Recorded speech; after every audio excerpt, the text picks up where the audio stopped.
me start tagging people.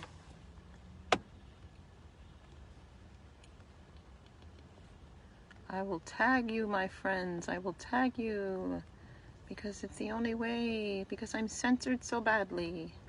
So I will tag you. So as I'm tagging, bear with me, guys.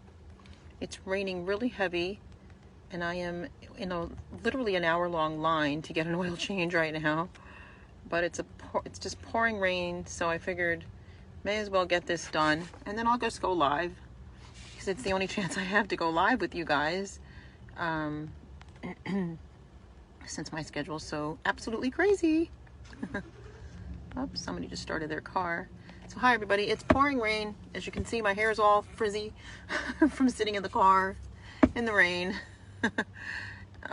So I figured I'd go live and let me go ahead and introduce myself and all that good stuff. But let me just get some tags going here right now. I got a lot of things I want to go over. Right now I figured what I'd do is I'd go live. I'll share it over on YouTube. And hopefully that'll be a good. How do I do this now? It's not letting me. There we go. All right. Well, hello everybody. It's Francesca Amato with Punish for Protecting, and trying to go live here on Facebook where they've censored me for well over a year now. So yeah, I got some real frizz going on right here because I'm sitting in the car. It's like pouring rain. And I'm waiting for an oil change at Valvoline. This is not a plug for Valvoline. It's just the easiest place for me to go. So I figured I'd go live and we could do like a back and forth question. And hi guys. This will go over to YouTube as well. Of course now the guy is coming over. Now he's walking by. Okay. So anyway, I wanted to go live because I know that a lot of people have a lot of questions on the Americans with Disability Act and how we invoke people's rights in the courts, and how a lot of attorneys will turn around and say, don't do that. They could take your children if you have a disability. And I just want to talk about that tonight because I want to talk about how that is absolute discrimination. And absolutely wrong. And because they're not versed in it and they don't understand how it actually works, they rather just eliminate it completely. And so I want to come on here tonight and I wanted to talk to you guys about that. I also want to talk about domestic violence and child abuse and how it's perpetuated within the family court system, as we know. And I wanted to kind of like bring this all out. And then if you guys had questions, I can read through the chat and try to answer some of your questions. You know, there's some courts that actually, I mean, they're all bad. The court system is absolutely horrible.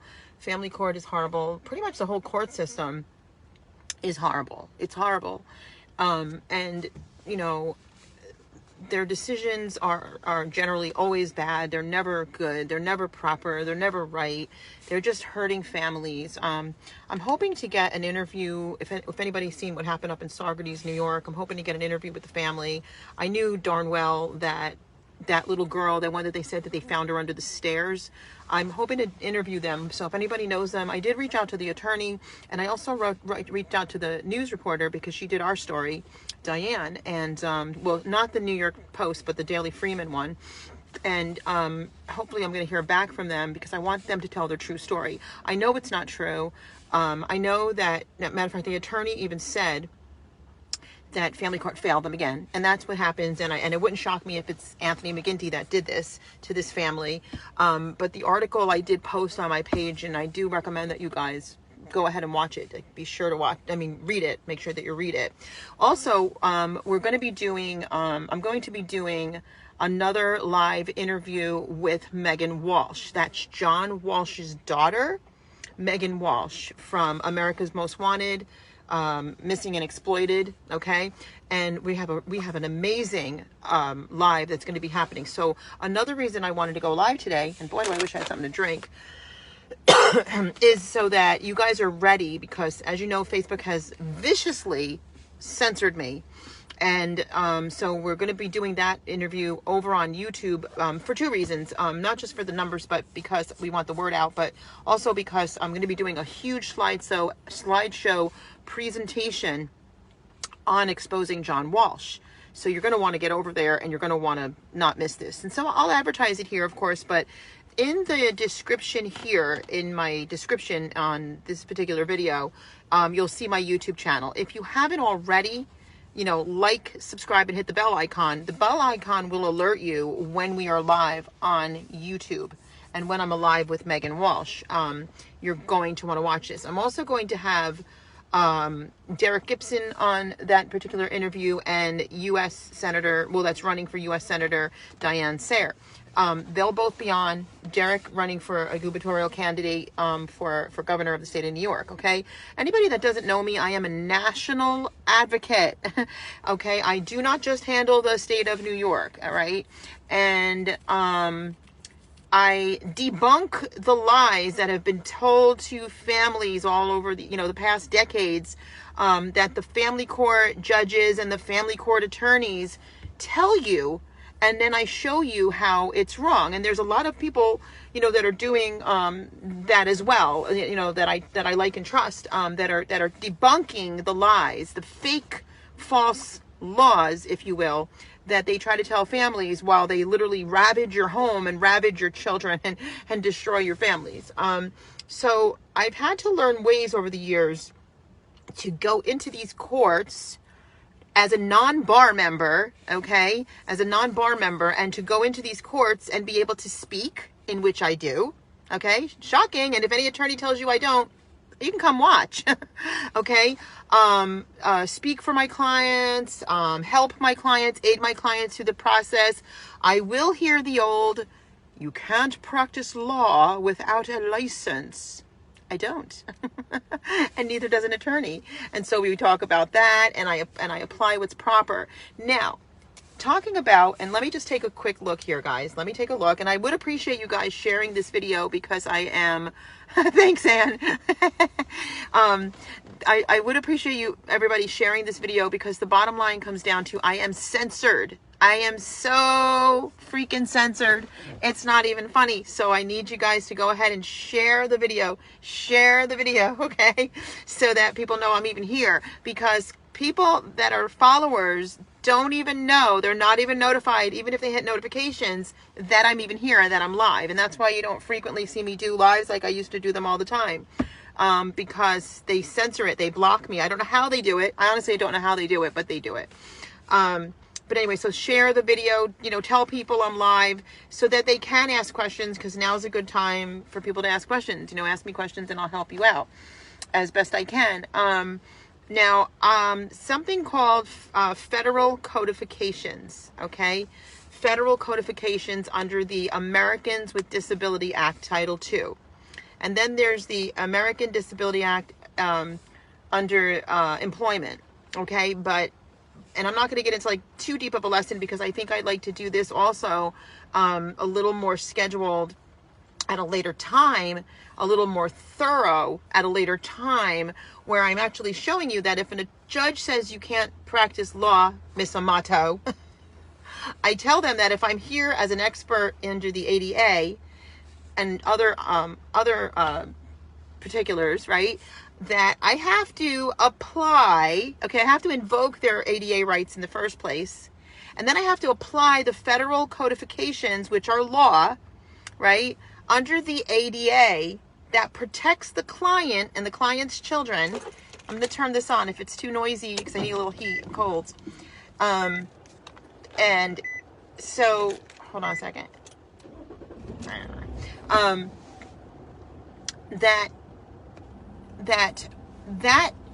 That particular court, if you will, because as we know, anybody that knows anything at all, you know anything minor, that they're not really courts. They're not legal courts, but they've been used for decades, and people have to follow it because they'll arrest you, they'll kill you. I mean, they'll destroy your home, and it's really unfortunate. That's why they have no proper oversight, because they're not a real court in the first place, and it kind of slipped through the cracks like a slithering snake, and it has been running like this for so long, and they don't make any good decisions. But that's neither here nor there. So what we have to do is we have to come in and we have to monkey wrench them, okay? We have to literally monkey wrench them. And I've had to find ways to do so that rights can be protected. And there's not an attorney that I talk to, whether they hate me or love me, that can disagree with what I'm saying, because they cannot. They cannot. Okay, so I do educate attorneys, and there are some attorneys, like I said, that really do want to do the right thing. There are, okay, and I know that a lot of people hate them completely. There are. So sorry, guys. It never fails whenever I'm live. So, okay. So what I was trying to say is that, like, I invoke your rights, okay? I invoke your ADA rights.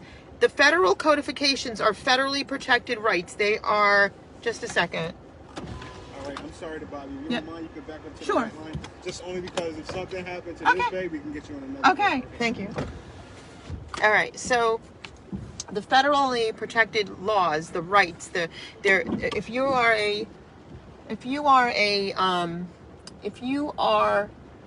a federally protected class member under Americans with Disability Act. Now think, and I'm going to break it down. I'm going to break it down so that you understand how this works and how it's applied, and how when these attorneys say don't do it, or we don't do it, or don't do it, it's going to make it worse for you, they are so wrong. Okay, and I'm going to get into that. So we're going to talk about why they're wrong, and I'm going to talk about how to help them if they're willing. I'm going to talk about why you have to invoke these rights and why this is important for each and every one of you, because the courts are causing, let's pretend you've never had any kind of psychological injury in your life. Let's pretend. And you ended up in family court. That's when it starts. Or you came out of an abusive relationship. That's when it started. Now you go into a family court and it becomes magnified. It becomes worse. I'm going to break it down. I'm going to go into every little creek and crevice so that you understand how this works, why it needs to be applied, why you need an expert, okay, why you need an expert advocate, why it's important, and why really the ADA, Americans with Disability Act, and I argue with a lot of different people about this, professionals, even experts in other fields, okay, sometimes even therapists that don't understand it, which blows my mind because they're a therapist, they're supposed to be there for your mental health, okay?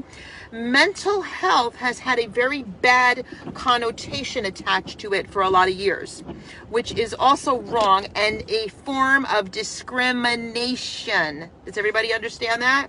It's a form of discrimination. You cannot discriminate, okay? Yes. So, breaking it down, when we invoke it because they've caused you damage and now they're exasperating that damage, making it worse, magnifying it because they're making very bad decisions in court intentionally. You know that's happening to you. You distinctly know that you've not done anything wrong, but they're treating you like you did something wrong and they're hurting you further. Okay, everyone knows what they're doing to families. And everyone knows you don't even have to have a fully functional brain, okay? Everyone knows that the family court system, the judges, the child attorneys, guardian ad litems, whatever they are, they take the situation that any normal thinking person would take and they spin it. Everybody knows that they do it. They know that they do it. And they spin it and then they manipulate that courtroom to keep you there to make money off of you and your children at the expense of you and your children. So share this because they don't want me to talk about this. See? They don't want me talking about this. So they censor me. And I need your help to get the word out because this is so important. And I've been shouting from my soapbox for a long time. And now people are coming to me saying, you were right 3 years ago, 5 years ago, 10 years ago. I wish I listened to you. I wish I listened to you. And I don't think things would be as bad as they are in like the state of New York and other very strongly liberal states. Okay? But they're bad everywhere. Rights have been violated everywhere. Like rights have been harmed and hurt everywhere. But why I use the American with Disability Act. Listen, if you are a domestic violence victim, if you are a child watching and you've been abused, you have had, let's talk about physical issues, of course, that has happened if you've been beat or what have you, horrible things. But mentally, okay, you don't have, and I don't even like to use the word, and I specifically correct courts all the time, I do not use the word mental illness because it has this very bad connotation attached to it, right? So I use the term psychological injury. Because that's what it is, okay? These are from traumas. Okay? Now, if you were hit by, God forbid, a car, and then you ended up in a wheelchair, okay? But you're functioning and you're in your home and you're able to cook your dinner and clean your laundry and, you know, I don't know, mop the floor and raise your children and wheel down and get into your car and drive them to school and drive them to basketball and do these things. The court would have no right to take your children from you. Think about this logically. They would have no right to take your children from you because you now invoked the ADA protections that are your federally protected, as a federally protected class member. They would have no right to do that, okay? If you went anywhere, and this includes courts, it says it very clearly in the federal codification, that it includes any public entity, and it even says the words, including courts. All courts, even though they're fraud courts. All courts, because it's a public place, okay? So they have to abide by it. Now, to break down these little categories, the unified court system in every single state, and it's really a shame that we don't have the viewing audience that we need because it is so freaking censored. But the federal codifications and the unified court system will tell you, and the unified court system is in every state in the nation, right?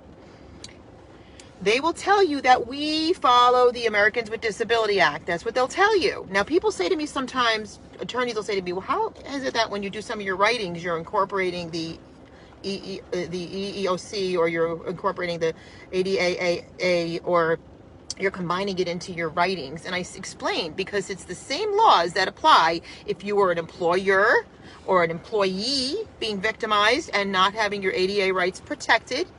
And it actually goes hand in hand and it works together, okay? And it's the ADA and the ADA protections that belong to you, that buffer you, that protect you. So let's give you this example now. If you now were injured and you had to go into a family court and now you're sitting in a wheelchair and you have, you know, whatever is wrong, the court would automatically, you wouldn't have to ask for it verbally, you wouldn't have to put it in writing that I need a ramp to get in and out of this godforsaken place. Would you? Can anybody answer that? Can somebody put that in chat? Would you need to ask for a ramp? No, you would not. And they would have to follow the federally protected laws, the federally protected codifications. I wouldn't have to invoke that for you. That would be it. Common sense, very simple. And if they violated that, they would be in jeopardy of losing Title III funding on the Title II entities that fought you and opposed you having that piece of equipment, that reasonable accommodation, your wheelchair, okay? And if opposing counsel said she can't have that or he can't have that because of whatever reason, it's too big for the courtroom or whatever, that would be, everybody would know, common sense would tell you that they cannot do that. Well, you've got these opposing counsel saying they don't want me. Now, I would be considered almost like, in a funny way to put it, a service dog, right? An emotional support dog. That would be my basic job, okay? Even though I know what I'm looking for, I'm an expert in this, I know what they're doing, I know when they're wrong, I know when they're right, okay? I even know what they're doing to their own side because they're ignorance, okay? So if you deny the client the right to have me there just as an emotional support dog, you have just violated their rights under the ADA. Now, let's talk about that again. That is a federally protected right for a federally protected class member. That is a federal codification. That is a law. That is a solid federally protected law. It trumps, hold on to your seat, any policy, any practice, any procedure, and any rule that the court may have adopted. Okay? Does that make sense to you? Policies, practices, rules, and procedures are weaker, are less than, and have to bow down to a federally protected legal right, law, period. Right or wrong? Does anybody understand that? That's pretty basic. So when a judge tells me I can't be there, if that happens, okay, most courts are welcoming me, and if a judge or a opposing counsel, because they feel threatened by me, for good reason, and they should, because they've been doing something corrupted and illegal for many, many, many decades. Yes or no? Can everybody agree? Can you heart that? Can you thumbs up it? Can you hate it? Is it not the truth? Is it not a fact? So they are scared of me to come in and say, you're doing wrong. This is what the law says. You can't do this. Period. Period. Okay. So they are threatened by me. Okay? They're not only threatened by me because I invoke the American with Disability Act, which everybody should know how to use. Everybody should take that advantage because you need that wheelchair, you need that service dog, you need, if you're blind, braille in front of you so you can have what's called equal footing in the court. You should not be at any disadvantage to anyone in the court, especially if you've been victimized by opposing parties. Especially if the opposing party beat you, hit you in front of your children, hurt you, physically hurt the kids, molest your children. And you have to stand now before this judge and this opposing side that is outweighing you with lies, right?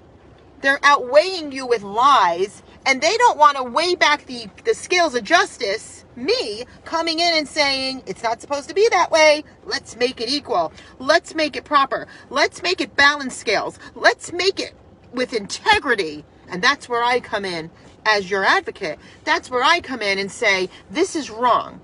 Now, okay, I have a lot of fathers. I have dads that I support, but I have discovered, and this is me, and I have become more biased towards women and children. They are the weaker vessel. They are to be protected, period, okay? And I will always support them. That's it. And I stand for what's happening to women and children. There's no comparison. I don't care what anybody says. There's no comparison. Now, what they're doing is they're giving child abuser fathers full custody or unfettered access to children when they should not. They should not, period. It is dangerous. The end. There's no ifs, ands, or buts about that. And what they're doing is it's the same thing. I could speak for these people. I could literally draw like little stick figures and say, this is what each person's role is. And they're going to say that the mother is coaching when the child discloses any kind of sexual abuse or physical abuse from another person, and in most cases it's been fathers. Not to say that women don't abuse, not to say that women don't do things like that, but listen, you have to really know the stats and the reality of the statistics that are really going on in our court system and what's really going on. Their end goal is to sell your children, okay? Whether they sell them immediately or whether they sell them over time in a process of selling them, drugging them, medicating them, putting them in homes, one abusive home after the other. I talk to people all the time that adopted children, and they assumed that those children were abused, and they come to find out that I was right all along, that the children were not abused in their biological homes. Not to say that that doesn't happen, but they were abused along the way to adoption. That's where they were abused. So by the time the person that purchases the children through adoption gets them, they have an abused child or an abused children, and believed the story that was told to them, which was a lie from the inception, that it was the parents when it wasn't all along. Okay, so going back, in case anybody's upset, I support fathers. We just had a father right now that hopefully I'll interview him eventually. He's slowly winning his case. Thank you, Lord. No attorneys. He's slowing, and it was a literal, absolute corrupt from every single bit. And so I support the father in this particular case. But like I said, I wholeheartedly support women and children and support them because they're not getting the support that they deserve. They are suffering the most, okay? You know, people would say how bad it is in America to have a fatherless home. There is no comparison to having a motherless home. There is something so sacrilegious. It is a sacred place. Motherless homes are not what our nation needs. Now, in light of the fatherless home, it is not good for children to be raised in an abusive home, period. You will do better. Children will do better. They will always do better in a stable one-parent home environment that is stable and loving and safe.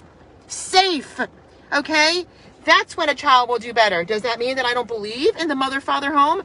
I believe with my insides that God created it to be a husband and a wife, male and female, husband, wife, and that's the best. And I believe that, and that a marriage is a covenant, and that it is sacred, and that it shouldn't be what we're seeing now. And I'm going to be doing some lessons very soon where we're going to be talking about what marriage is, covenant marriage is, biblically based marriage. Hopefully you'll all join. They're going to be in private classes, and why we have this outcome in our country. Because you see, you cannot take the axe to the root of the issues if we as a nation don't repent for our own sin. The word is sin. It's not crime. It's not this. It's not all these tags that they want to give it. The word is sin. And if we don't clean that first, it says in the Bible very clear that if we humble ourselves and pray and turn from our wicked ways and acknowledge those ways and turn from our wicked ways, then he'll see from heaven, he'll see, and he will heal our land. Well, if we want our land actually healed, this is how we have to do it. We have to find out, what does God really say about the situation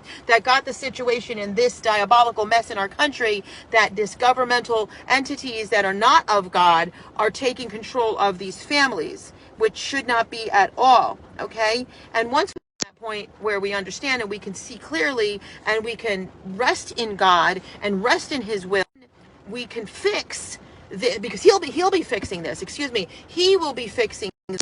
I'm sorry. It keeps kicking me off now. So it says I'm breaking up. Okay, so let's see. Do we have anybody here that shared parenting bills in other states has fixed zero? Exactly. Absolutely 100%, Glenn. The 50-50 thing, all of this is wrong. All these family rights activists that are out there, I've stayed away from the majority of them because what they're doing is chasing their tail, or they actually have a very bad motive to continue this diabolical system. I am not a part of any of that. Unfortunately, when I do have to go into the courts to help people save their lives and save their children, this is what I'm discussing with you guys today. This is what I do in order to save your kids, period. Save my own, save yours, okay? And also when I do, I'm doing it so that on a whole we can shut the whole thing down. And I do believe we will get to the point where we shut the whole thing down. And that's why I'm going to be doing these classes in March. They will be announced on Facebook, where you can register to take a class. It'll be done through Zoom. You may not like what's being said in these classes, but I guarantee it's going to help us all individually and corporately in this country. And I do advise people to really encourage people to take these classes. They will be biblically based classes. They will be scripture. Especially if you're a Christian, you should definitely get in these classes, because I'm telling you right now, these churches have watered down the word of God. They've watered it down so bad. You'll hear that. You'll go, yeah, churches watered it down. I agree. But they don't even know what they're talking about when they even say that, because they don't even know what's been watered down, because they've only been reading a watered down version. Okay, they've only been listening to watered down pastors that are watering it down. So they don't even know what's being watered down. So we're going to talk about what's being watered down. And God's ways are not our ways. And his plumb line, we have not come close to it. And we need to get there. And when we get there, we're going to see change in our country. And I'm speaking to myself. I'm not preaching to you. I'm preaching to me. Okay? And I'm only going to show you what I've learned and what I know to be true. Okay? And then you have your own convictions to follow it or not. Right? So hopefully you'll come and take these classes. They will be announced on Facebook. They will be done through Zoom sometime probably towards the end of March. Second, don't forget, we're going to have the amazing Megan Walsh. She is John Walsh from America's Most Wanted. We're going to be doing a slideshow presentation on YouTube. I will be announcing that very soon. Diane Sayer is going to be joining us, Derek Gibson, because we need to push better people into these political positions that do believe in the Word of God and that want the best for New York State and the country. Okay. Again, I'm a national advocate. Everything you need is in the description, so you can get the book. It's called Punished for Protecting the Injustice System of Family Court. It's in the description. You can book a talk with me. It's in the description. You can go to the TikTok. I'm doing TikTok. You can go on there. I just do these little short clips, and they're very informative. You can go to the YouTube channel. Very important that you like, subscribe, and hit the bell icon, because when we go live with Megan Walsh, I'm trying to get the story of the one in Socrates, and I have other stories that are coming forward, other winning cases that I want to encourage you guys. Also, the YouTube channel is loaded with winning cases. It's loaded with education, and it's all free. So go on there and go get encouraged today, because I know a lot of you are in a very bad situation with your families. I've been there, honey. I've lived it. Okay, I was attacked so bad, and so that's why I wrote the book. I'm on 2 more books now that I can't even finish, because I've got so many people that need help. But that's what we do. So get in, get on. Trisha, you should go back and watch this if you didn't see it. And that's a girl. There's a little firehouse right there. So get in there. Go on the YouTube channel, and we're going to be doing so much more exposing of John Walsh from America's Most Wanted through his daughter and I. Megan is just a sweetheart. I mean, me and her, when we get on the phone, we talk for hours. She is just, I feel like she's a you know, a sister from another mother, you know. I don't want to say father with the whole, both her parents, like what she's had to deal with the Walsh family. It's just unbelievable. She exposed a lot last time, but we got a slideshow that we're going to show you guys. There's no way around it. And basically, if we were talking, like when I wrote my book and I talked about missing and exploited children and the whole thing, you know, I knew that that was all corrupt. And so she just kind of comes in now and she finishes it up, you know, like she shows how this is all relative and how it's all related. I'm going to go get my oil change now. They're letting me in, guys. Thanks for watching. Everything you need is in the description. Don't forget to like, subscribe, and hit the bell icon on the YouTube channel. Again, if you need to book a talk with me, it's all in the description. TikTok, we got some cool little stuff there, and a lot of educational stuff on the YouTube channel. And you can also get the book if you want, Punished for Protecting the Injustice System of Family Court. Love you all. God bless. Bye.